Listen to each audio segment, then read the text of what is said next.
you want to talk some more? No, I'm all right. I'm okay. I just think my father was... Take your time, finish up when you're ready. Anyway, disclosure is what we need. There are many more people like me that are running around with secrets that they can't talk about because nobody will release it. And I think we should get together even with the Russians, because I'm sure they know a hell of a lot more about these aliens than we do. But it's a really important thing for us to know about this thing so we can go forward.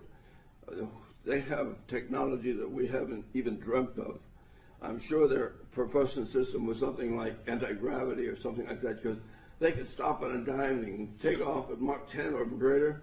It's unbelievable what they can do. So we need to know these things. So the only reason I'm here is to tell you, let's disclose this whenever we can. Please. Thank you.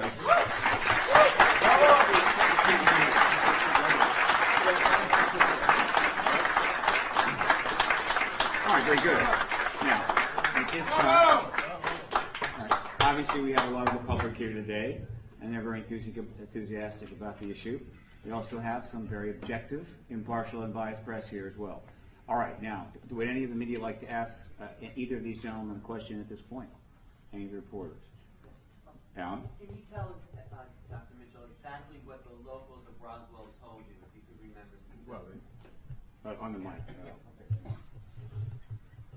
The essence was that the Roswell event was an alien craft, that it was not of this planet. That's the essence. What they really told me was their particular, each one of them had some particular part of it, like a sheriff's deputy was controlling traffic but heard from what the other people what was going on. The family of the undertaker told about the small coffins that were created for the alien bodies.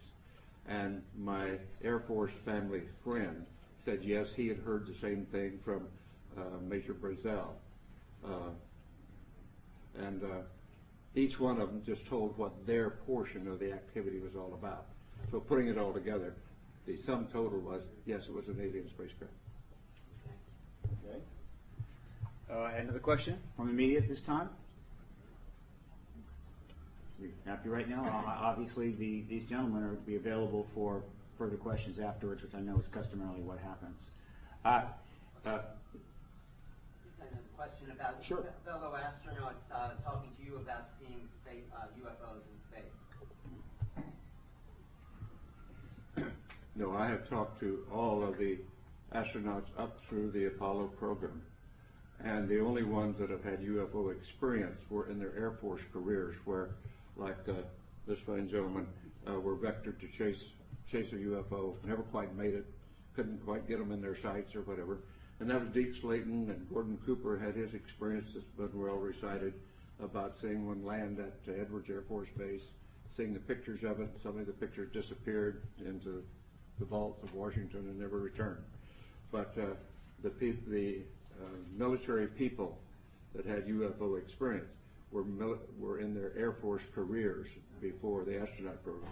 And of course, being a military and a Navy pilot myself, the stories among airline pilots and other pilots is they're just all over the places. And we're all told, shut up about it. I never chased one myself, but all my friends that did, where it was all the same thing, don't talk about it.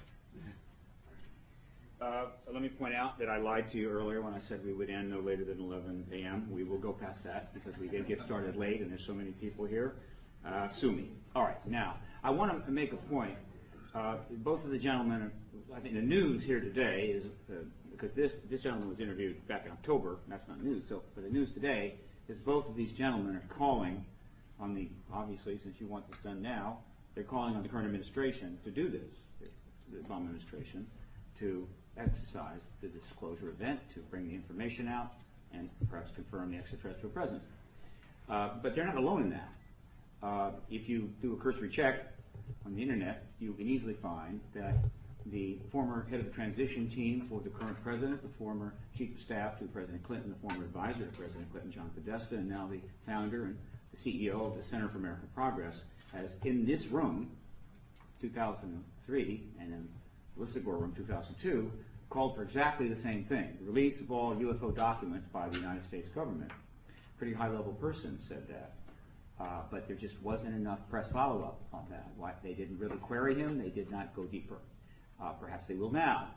Then in 2004, a very fine gentleman who is currently the governor of New Mexico, who ran for president, was a high-level and possible vice presidential pick, Bill Richardson, wrote in a foreword to a book published that year in the summer that the Roswell explanation put forward by the government didn't add up, that it didn't make sense, and that we needed to know what happened. And he called for the release of all the records on Roswell. Pretty high-level person. The press did not follow up. There was a question asked of him by Chris Matthews after the Philadelphia debate and the Democratic debates last year, and that was that. Well, we're back, and there will be others who will ask again, will you release these records? Will you release all documents? Will, in fact, you get to the truth of this? All right, so if you would, Milton, Dr. Mitchell, if you'll take your seats, we will move to the next person. Thank you, Dr. Fantastic. Wonderful job. All right, the next person to come up will be Nick Pope, who for many years worked for the Ministry of Defense in the United Kingdom. He was a senior executive officer, and for 2 years was specifically assigned to investigate UFOs for the Ministry of Defense. I'm not sure that really anybody has had that role here, and certainly the United States government has done nothing in that since 1968 when they said there was nothing to check anymore. Obviously he's done this quite more recently, so apparently the UK government seems to be a little more diligent about this. And the reason he is here is because the UK government made a decision right after the French government started releasing all of their files to the internet to start releasing the UK files.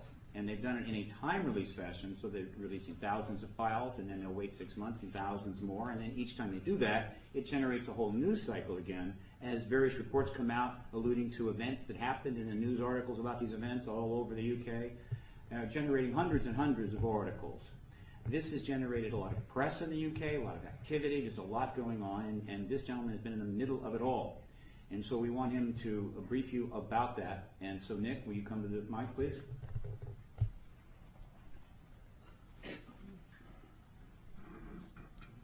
Thank you. Good morning. I worked for the Ministry of Defence for 21 years, and between 1991 and 1994, I was actually the person responsible for investigating UFO sightings. 95% of them turned out after investigation to be misidentifications of fairly ordinary objects and phenomena. But there were some interesting cases in there, including sightings by police officers, pilots, both commercial and military, UFO sightings tracked on radar.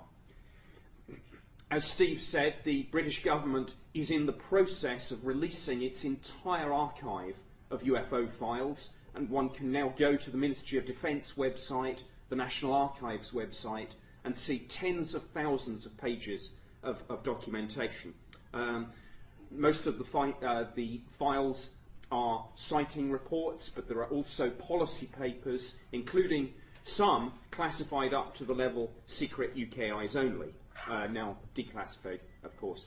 There have been 3 batches of files released to date, and it was the last batch of files, last but one batch of files that included the report of Major Milton Torres's sighting. UFO sightings in Britain continue. There were twice as many reported to the Ministry of Defence in 2008 as opposed to 2007. Cases included an interesting one on 2nd of May last year, where a police helicopter had to take evasive action to avoid what the pilot described as a UFO.